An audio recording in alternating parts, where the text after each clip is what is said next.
प्रणाम करै छिन सब गोटे के। आई हम एगो भगवती गीत सुना रहल छिन। तो आशा करै छिन इनका सबके माँ भगवती के गीत नीक लागतन। नीक लागन तो अपन आशीर्वाद जरूर दिए हमरा, लाइक सब्सक्राइब और शेयर करिए। तो सुनो थी सुंदर सन माँ भगवती के एगो गीत। सजल नैना देखल सपना हमर आंगना अइली मैया।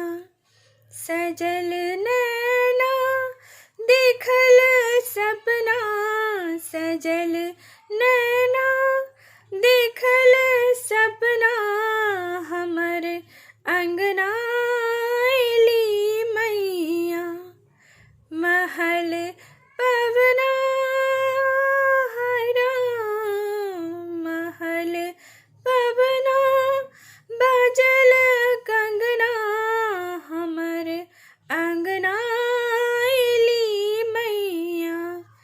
महल पवना हरा, महल पवना बाजल कंगना हमर आंगना अइली मैया। सजल नैना देखल सपना हमर अंगना अइली मैया।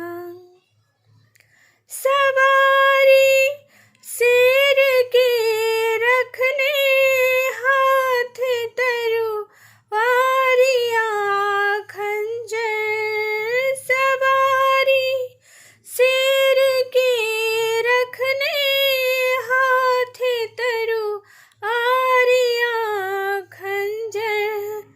कानल नैना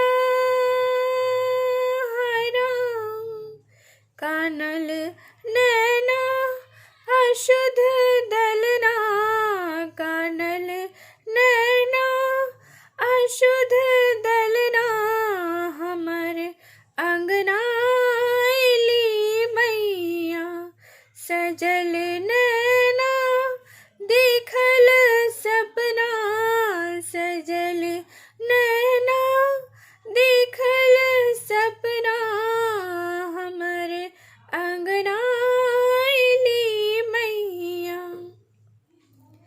हे चमके लाल रंग चुनर आदम के माई के मुनर।